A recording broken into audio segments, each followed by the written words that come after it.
শিৱৰ বিবাহৰ দিনটোক আমি শিৱৰাত্ৰি বুলি পালন কৰোঁ। হৰ হৰ মহাদেৱ শম্ভু কাশী বিশ্বনাথ গংগে। মৃত্যুঞ্জয় মন্ত্ৰ এইটো হ'ল ওম ত্ৰয়ম্বকম যজামহে সুগন্ধিম পুষ্টিবৰ্ধনম উৰ্বা ৰুক্মিণী বন্ধনায়ে মৃত্যুৰ মক্ষী জমামিতা। তেওঁলোকো শিৱৰাত্ৰি আহি আছে। হৰ হৰ মহাদেৱ জয় মাতা ৰাণী। হৰ হৰ মহাদেৱ জয় মাতা ৰাণী। এতিয়া আমাৰ শিৱৰাত্ৰি আহি আছে, চবে কয় ৰাত্ৰি। এটা বস্তু শিৱৰাত্ৰি কিয় পালন কৰে জানা নাই? তাৰমানে ৰাতি কিয় পালন কৰে? শিৱৰাত্ৰি কিয় পূজা কৰে মই বিশেষ নাজানো, কাৰণ বহুত লৌকিক কাহিনী আছে, 10টা সংবাদ আছে, প্ৰবাদ আছে। যদি আমি জানিব পাৰিলোঁ বা আমাৰ দৰ্শকক যদি জানাব পাৰিলোঁ যে দৰ্শকে বহুতে জানে, তথাপিও যে শিৱৰাত্ৰি আমি কিয় কৰোঁ, ৰাতি কিয় কৰোঁ? এতিয়া আমাৰ আছে নহয়, আমাৰ ওচৰতে আমি বাবা এটা আছে, আমাৰ পইলা সন্ধ্যা যিটো আমাৰ পাগলাদিয়া পাৰত আছে শিৱত ধান এই তাতে আমি এতিয়া বাবাক যাওঁ অলপ সুধোঁ। প্ৰিয় দৰ্শকসকল, আজি আপোনালোকক মই যিটো শিৱাশ্ৰম পাগলাদিয়া পাৰ ঘাটত আছে তাত যাম আৰু বাবাৰ লগত কথা পাতিম যে শিৱ পূজা ৰাতি কিয় পালন কৰে, শিৱৰাত্ৰি কিয় কৰে, আৰু শিৱৰ লগত জড়িত কিছু মন্ত্ৰ আৰতিও তেওঁলোকৰ শুনিবলৈ বা আপোনালোকক শুনাবলৈ প্ৰয়াস কৰিম। গতিকে চাই থাকক ভিডিঅ'টো একেবাৰে আৰম্ভণিৰ পৰা শেষলৈকে। হৰ হৰ মহাদেৱ জয় শম্ভু। এতিয়া মই উপস্থিত আছোঁ নলবাৰী পাগলাদিয়া ঘাটৰ শিৱ মন্দিৰত, আৰু এই শিৱ মন্দিৰত মোৰ সৈতে বাবাগৰাকী আছে। আজি আমি বাবাৰ লগত কথা পাতিম আৰু এটা বিশেষ কথা আমি আলোচনা কৰিম। প্ৰথমতে বাবা, আপোনাৰ যিটো পৰিচয়টো মোৰ দৰ্শকক জনাবচোন।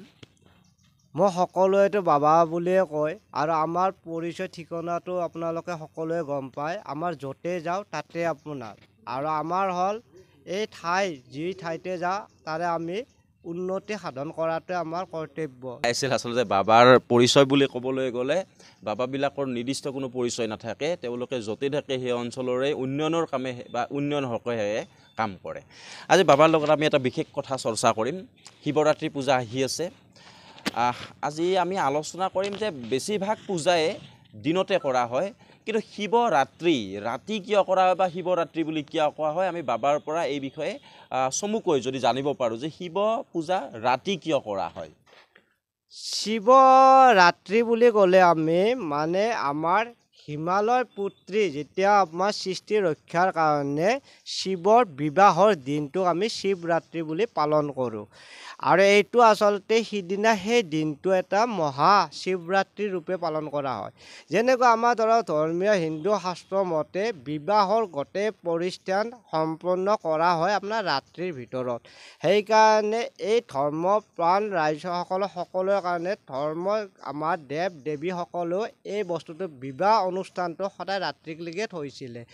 ৰাত্ৰি কিয় জানে, সকলো বস্তু ক্ষেত্ৰত নক্ষত্ৰ ধৰ্মৰ পৰা আদি কৰি গোটেইখিনি বস্তু সংমিশ্ৰণ হৈ থাকে। সেইকাৰণে আমি ৰাত্ৰি সকলো কাম কৰিলে আমাৰ মনৰ পৰা, দেহৰ পৰা, মগজুৰ পৰা সকলো শীতল হৈ থাকে, আৰু শীতলতাৰ কাৰণে সকলো বস্তু সিদ্ধি হয়। আৰু সেইকাৰণে আমি ৰাত্ৰি আৰু তেওঁৰ সেই বিবাহটো এটা ডাঙৰ অনুষ্ঠান ৰূপে আমি পালন কৰি আহিছোঁ। আৰু হিন্দু শাস্ত্ৰতো এই বস্তুটোৱে আছে, শিৱ পুৰাণতো এই বস্তুখিনিয়ে আছে। এইটো বস্তু বহুত দীঘলীয়া হয়, কিন্তু দীঘলীয়া কৰি ক'ব নোৱাৰিম। আমাৰ যিহেতু সময়ো কম আছে, সেইটোৰ কাৰণে আমি থুলমূল কৰি কওঁ। সৃষ্টি ৰক্ষাৰ কাৰণে মহিষাসুৰ অসুৰক বধ কৰাৰ কাৰণে আমি যেনেকৈ দুৰ্গা পূজা আৰম্ভ কৰোঁ, তেতিয়া মাতাৰ যদি মহিষাসুৰক ধ্বংস কৰিব নোৱাৰে তেতিয়াহ'লে সৃষ্টি নাথাকে। সৃষ্টি নথকাৰ কাৰণে তেতিয়া দেৱাদিদেৱ মহাদেৱে যেতিয়া তেওঁৰ প্ৰথম পত্নী সতীৰ মৃত্যু হৈছিল, তেওঁ নিশেষ হৈ গৈছিলে। তেওঁ তেতিয়া কৈছিল মোৰ একোৱেই নাই। তেতিয়া সকলো তেওঁ ভূত পিশাচ যেনেকৈ নহওক অঘৰী টাইপত তেওঁ ফুৰি আছিলে। তাৰপিছত তেওঁক ঘূৰাই আনিলে ব্ৰহ্মা বিষ্ণু মহেশ্বৰ স্বৰ্গ মৰ্ত্য সকলোৱে দেৱ দেৱীৰ পৰা সকলোৱে তেওঁক অনুগ্ৰহ কৰি তেওঁক কৈছিলে বোলে আমাৰ এনেকুৱা হৈছে, এই দেৱগণত দেৱলোকত থাকিব নোৱাৰা কৰিছে, মৰ্ত্যলোকতো থাকিব নোৱাৰা কৰিছে, এতিয়া আপুনিয়ে ইয়াৰ ৰক্ষক হ'ব লাগিব। সেইকাৰণে দেৱাদিদেৱ মহাদেৱক ৰক্ষক বোলে, আৰু তেওঁ ভোলানাথ তেওঁ সকলোৰে মনৰ কামনা সিদ্ধিৰ কাৰণে তেওঁ থাকে আৰু কোনোদিনে তেওঁ চিন্তাই নকৰে কি কমত তেওঁৰ কি হ'ব। তেওঁ সকলোকে অকস্মাত বৰটো দি দিয়ে আৰু কিয় জানে তেওঁ ধ্যানত যিহেতু থাকে, এই বস্তুটো ধ্যানত অনবৰত থাকে, যেতিয়া তেওঁ নেত্ৰ খোলে তেতিয়াহে তেওঁ গম পায় আৰু তেওঁ সেইকাৰণে গোটেইখিনি কথা জানিব লগা হ'লে তেওঁ নন্দীক প্ৰথমে তেওঁৰ লগত থাকে আৰু মাতাই অলপ দূৰত থাকে আৰু মাতাৰ কথা তেওঁ কোনোদিনে এৰিব নোৱাৰে। এই শিৱৰাত্ৰিটো হ'ল একেবাৰে মহান ডাঙৰ পৰ্ব আমাৰ হিন্দু শাস্ত্ৰ হিন্দু লোকৰ সকলোৰে কাৰণে, ধৰ্মপ্ৰাণ ৰাইজৰ সকলোৰে কাৰণে এইটো বহুত ডাঙৰ অনুষ্ঠান আৰু এইটো বস্তু আমি ৰাত্ৰি, সেইকাৰণে এই ৰাতিটোক আমি শিৱৰাত্ৰি বুলি পালন কৰোঁ। এইটো কয় মহান আৰু সকলো দেৱ দেৱীৰ পৰা ভূত পিশাচৰ পৰা মনুষ্য মানৱৰ পৰা সকলোৱে আহে আৰু ইয়াত সকলোৱে আমি তামচা ফূৰ্তিৰ পৰা সকলোৱে কৰে আৰু এইটো এটা ফূৰ্তিৰ দিন, সেইকাৰণে আমি সকলোৱে পালন কৰাটো দৰকাৰ। অতি তাৎপৰ্যপূৰ্ণ মন্তব্য কৰিছে যে আমি সকলোৱে শিৱ পূজা কৰোঁ বা আমাৰ অধিকাংশ লোকেই শিৱ ভক্ত বা এই শিৱৰাত্ৰি আমি কিয় কৰোঁ, বাবাই অতি সুন্দৰভাৱে তাৎপৰ্যপূৰ্ণ মন্তব্য আগবঢ়াইছে। সন্ধিয়া সময় বাবা, গতিকে এই মুহূৰ্তত এটা আচলতে এই সন্ধিয়া সময়ত আমাৰ সনাতনী সভ্যতা সংস্কৃতিৰ লগত জড়িত প্ৰত্যেক ঘৰ লোকেই ভগৱানক আৰতি কৰে, গতিকে এই মুহূৰ্তত যদি এটা আৰতি আপুনি কয়।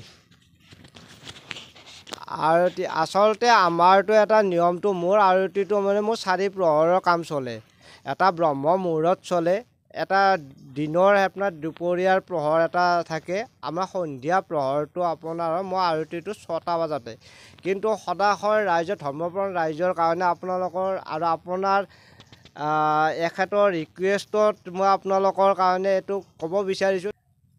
হৰ হৰ মহাদেৱ শম্ভু কাশী বিশ্বনাথ গংগে, কাশী বিশ্বনাথ গংগে সদাশিৱ পাৰ্বতী সঙ্গে, হৰ হৰ মহাদেৱ শম্ভু কাশী বিশ্বনাথ গংগে, কাশী বিশ্বনাথ গংগে বাবা অমরনাথ সঙ্গে, হর হর মহাদেব শম্ভু কাশী বিশ্বনাথ গঙ্গে, কাশী বিশ্বনাথ গঙ্গে বাবা রামেশ্বর সঙ্গে, হর হর মহাদেব শম্ভু কাশী বিশ্বনাথ গঙ্গে, কাশী বিশ্বনাথ গঙ্গে বাবা সোমনাথ সঙ্গে, হর হর মহাদেব শম্ভু কাশী বিশ্বনাথ গঙ্গে, কাশী বিশ্বনাথ গঙ্গে বাবা বেজনাথ সঙ্গে। শিৱৰ যিটো দেৱাদেৱ মহাদেৱ শিৱৰ লগত জড়িত বহুকেইটাই মন্ত্ৰ আছে, আপোনাৰ পৰা যিকোনো কেইটামান মন্ত্ৰ আমি জানিব বিচাৰোঁ বা আমাৰ দৰ্শকক শুনাব লাগে। এতিয়া মন্ত্ৰটো বহুতে থাকে, এতিয়া কোনোবাই ভাবে ধৰকচোন আমি ওম নমঃ শিৱায়, এইটো এটা মন্ত্ৰ, এইটো পঞ্চাক্ষৰ মন্ত্ৰ। এটা আছে আপোনাৰ মহামৃত্যুঞ্জয় মন্ত্ৰ, এইটো হ'ল ওম ত্ৰয়ম্বকম যজামহে সুগন্ধিম পুষ্টিবৰ্ধনম উৰ্বা ৰুক্মিণী বন্ধনায়ে মৃত্যুৰ মক্ষী জমামিতা। এইটো মানে মৃত্যু কালতো মানুহজনে ল'ব পাৰে, বেমাৰ আজাৰ সকলো নাইকিয়া হয়। আৰু এটা আছে এইটো ৰুদ্ৰ, যেতিয়া আপোনাৰ ৰাৱণে তাণ্ডৱ নৃত্য কৰিছে, এইটো ওম ত্ৰয়ম্বক নাগেন্দ্ৰ হৰায় ত্ৰিলোচনায় ভস্মাংগৰাগায় মহেশ্বৰায় নিত্যায় শুদ্ধায় দিগম্বৰায় তস্মৈ নগাৰায় নমঃ শিৱায়।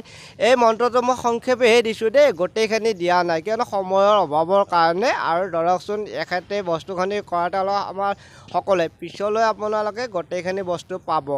তাৰ আগতে আৰু মই এটা আপোনালোকক এই মহাশিৱৰাত্ৰি 7, 8, 9 তিনিদিনীয়া কাৰ্যসূচীৰে আপোনাৰ শিৱ আশ্ৰম শিৱধাম পাগলদিয়া ঘাটত ধুমধামেৰে পালন কৰা হৈছে। সমূহ ধৰ্মপ্ৰাণ অসমবাসী ৰাইজক মই সাদৰেৰে সম্ভাষণ জনাইছোঁ।